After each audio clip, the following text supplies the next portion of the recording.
Billionaire CEO Beatrice Vane ordered the police to arrest the struggling single dad for daring to bring his blind son into her top-secret boardroom.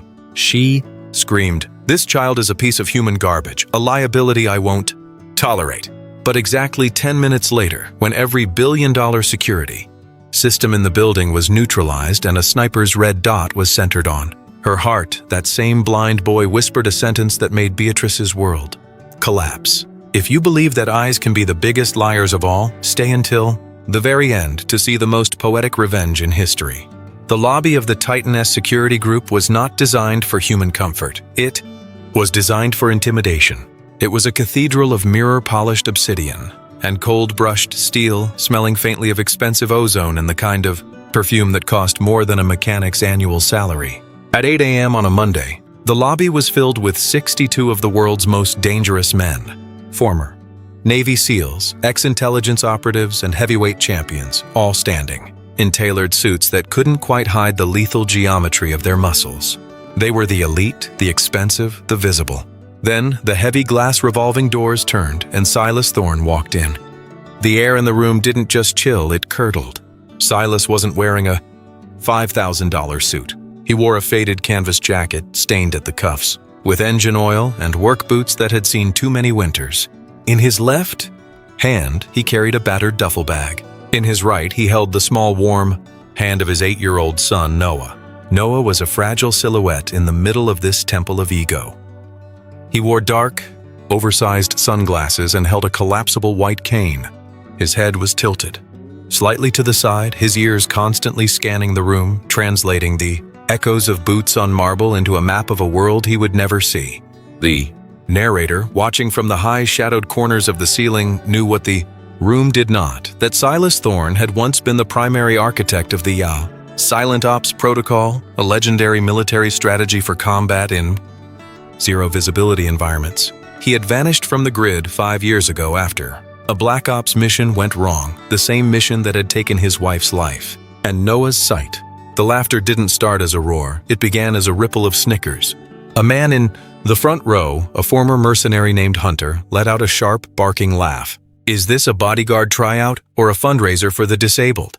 Someone tell the janitor he's in the wrong wing. Silas didn't flinch. He didn't even look at Hunter. His eyes, a weary shade of steel gray, remained fixed on the elevators.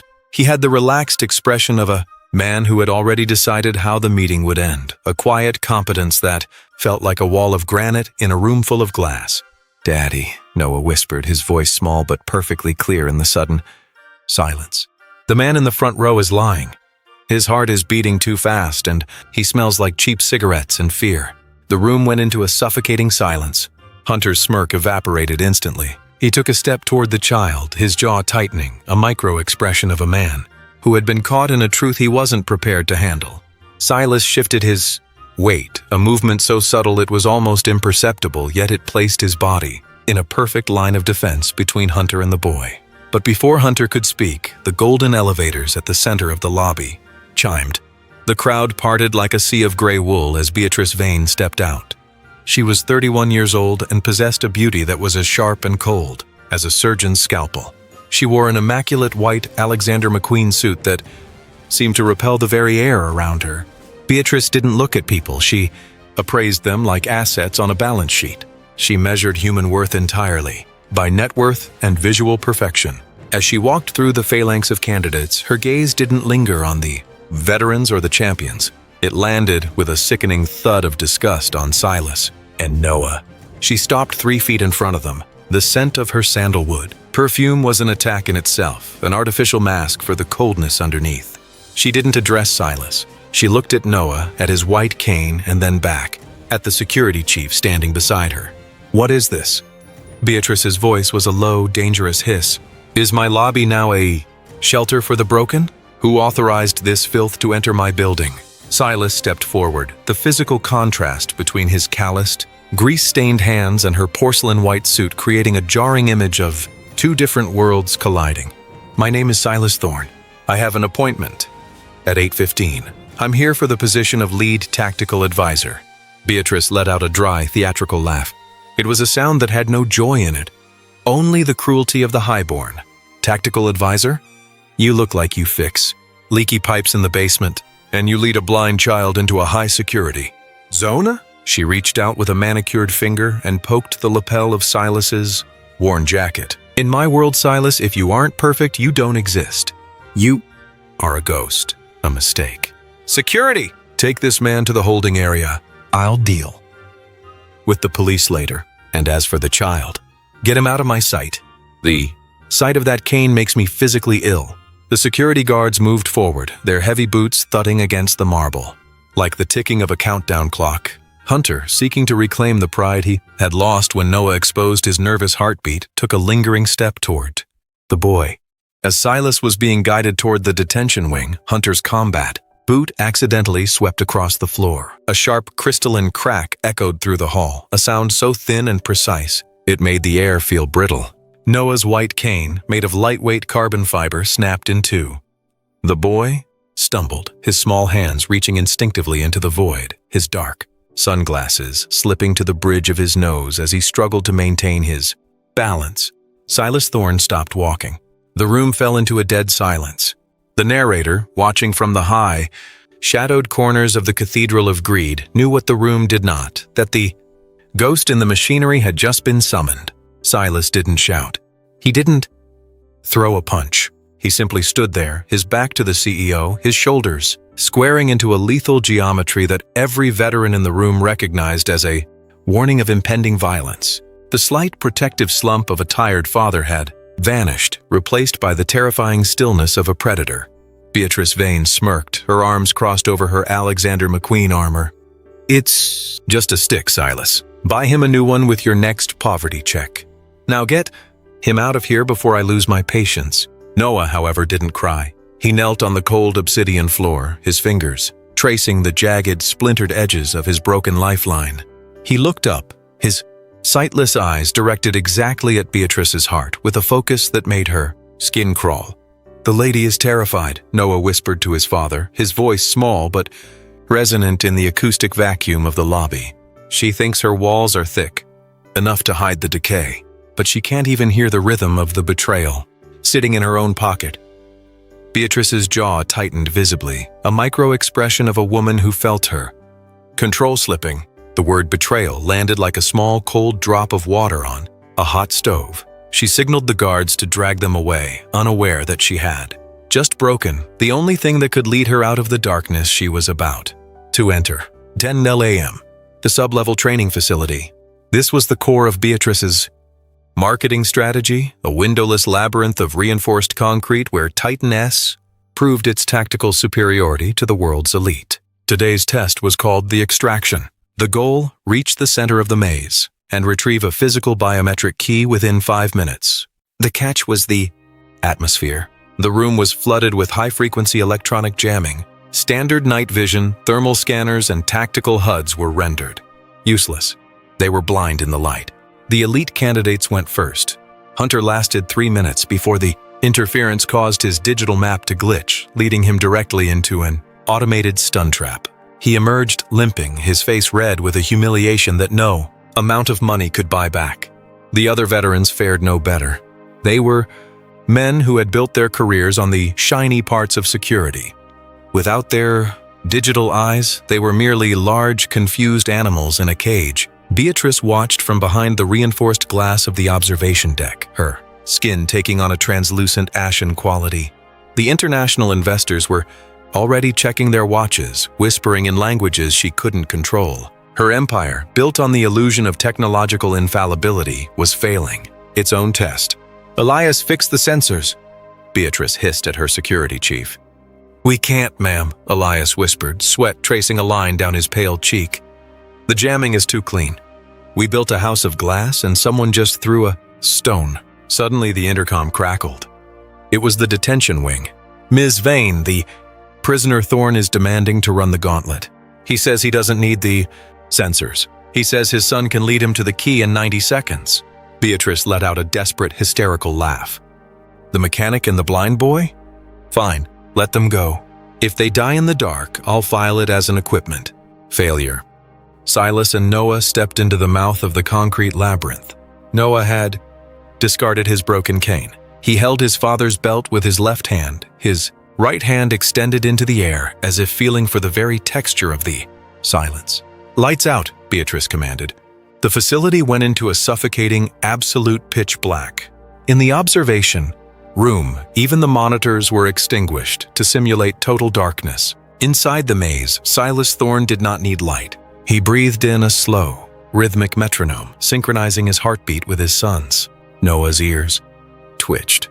To the boy, the darkness was not empty. It was a symphony of information. Every echo of a distant fan, every hum of a hidden wire was a landmark. "First guard is 12 feet ahead, tucked behind the pillar on the left," Noah whispered into his father's ear. "He's shifting his weight on his right heel. He's nervous, Dad. He smells like copper." Silas didn't hesitate. He moved with an unhurried grace, the quiet competence of a god. He didn't run, he glided. Before the hidden assassin could even register a shadow, Silas's large, calloused hand had found the man's pressure. Point. The guard went down in absolute silence. Total time 14 seconds. "Next two are in the cross corridor," Noah breathed. "Direction 10 o'clock. They are holding their breath, but I can hear the friction of their tactical vests against the wall." Silas moved like a phantom within a phantom. He used the geometry of the narrow hall to redirect the guards' own momentum, using their strength to neutralize them. The board members in the observation room were no longer whispering. They were standing up, their faces pressed against the glass. On the thermal backup, which was barely pulsing, they saw Silas moving through the elite extraction team as if they were statues made of smoke. "Who is this man?" the chairman of the board whispered, his voice shaking with a sudden sharp realization. Beatrice was silent. Her jaw was set in a hard line, but her eyes were filled with the cold realization that she had misjudged the situation the way leaders sometimes do, by evaluating the message based on the position of its messenger, rather than the truth of what was being said. Silas and Noah reached the center of the maze. Silas picked up the biometric key. Total time 79 seconds. They walked out of the exit as the lights flickered back on. Silas looked directly at the observation deck. He didn't gloat. He simply adjusted Noah's glasses. "The key is here," Silas said into the silence. "And your elite guards need better cardiovascular training." Their heartbeats were so loud my son couldn't hear the air conditioning. Beatrice Vane descended the stairs from the observation deck, her white suit still immaculate, but her professional veneer was dangerously frayed. The silence in the room was absolute, broken only by the steady, rhythmic tapping of Silas's worn boots as he walked toward her. "A lucky guess," Beatrice stated, her voice shaking with a forced calm. She didn't look at Silas. She looked at the biometric key in his hand as if it were a poisonous insect. "Silas, I suppose we can offer you a entry-level position as a night shift trainer. But the child stays at home. I won't have my boardroom looking like a daycare for the disabled."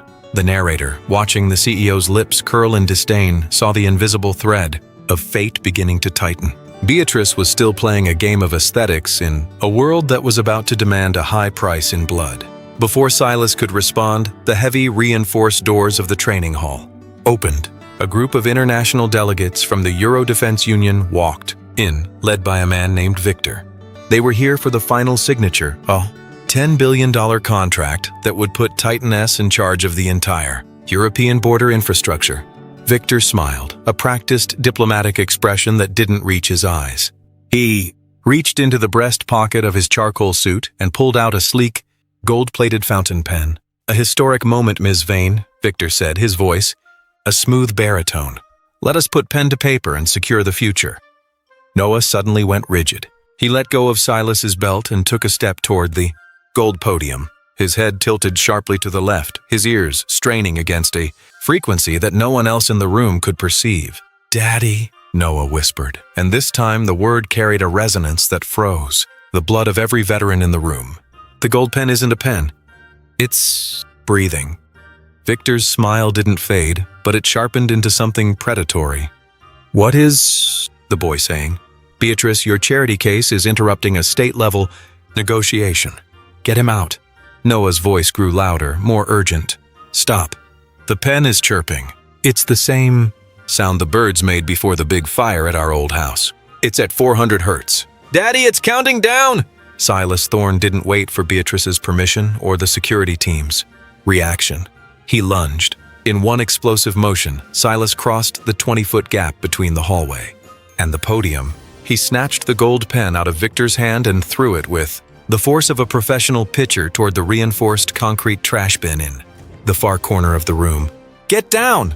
Silas roared, his voice hitting the walls with the power of a shockwave. The explosion was not massive, but it was surgical. It was a pressurized thermite charge designed to burn through a human heart and a mahogany table, without shattering the glass windows. The perfect accidental assassination.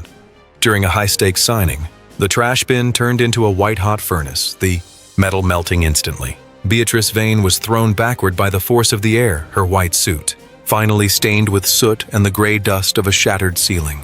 She sat on the floor, gasping for air, staring at the melting bin where her life would have ended 2 seconds later.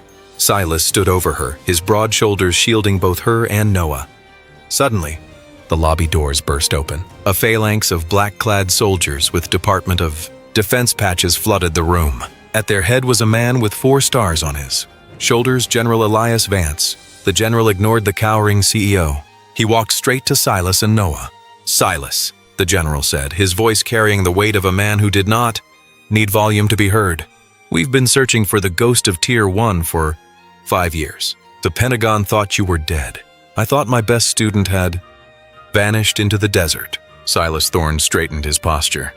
The slight protective slump of a tired father vanished completely, replaced by the vertical steel of a high-ranking officer. He stood as tall as the general, a warrior recognized by his peer. "I wasn't hiding, General," Silas said quietly.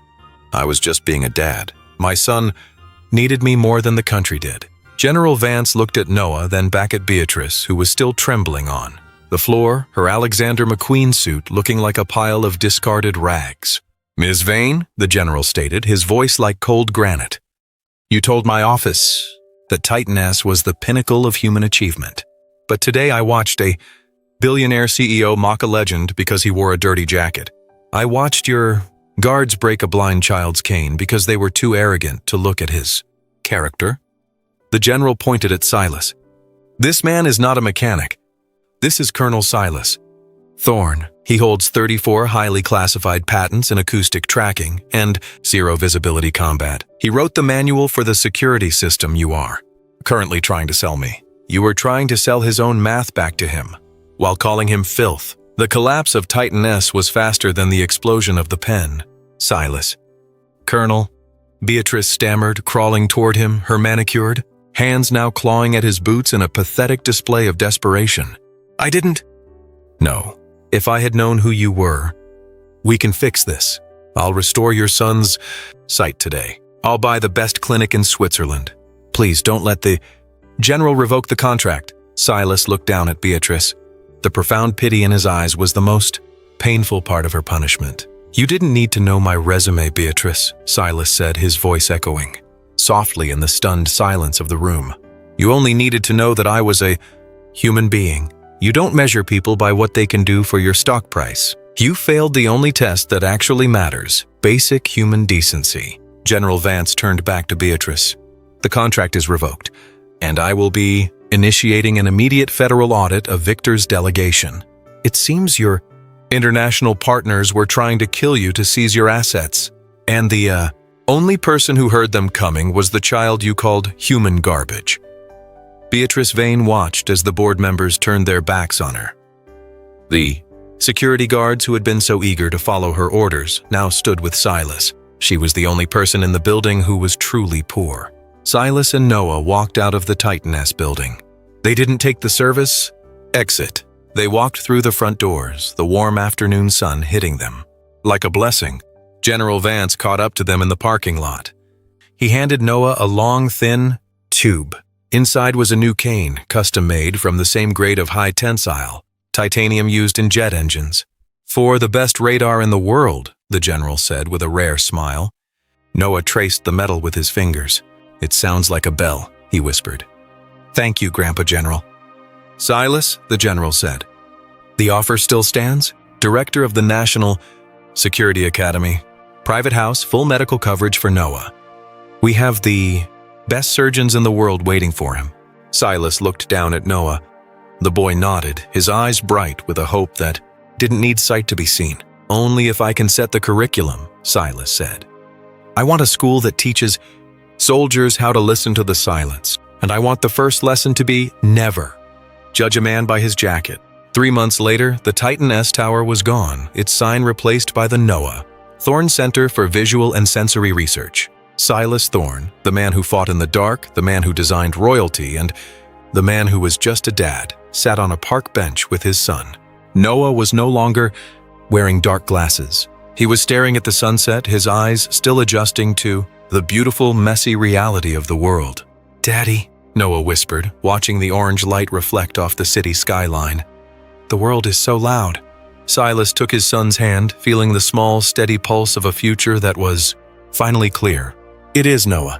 But now, you don't have to listen to the echoes anymore.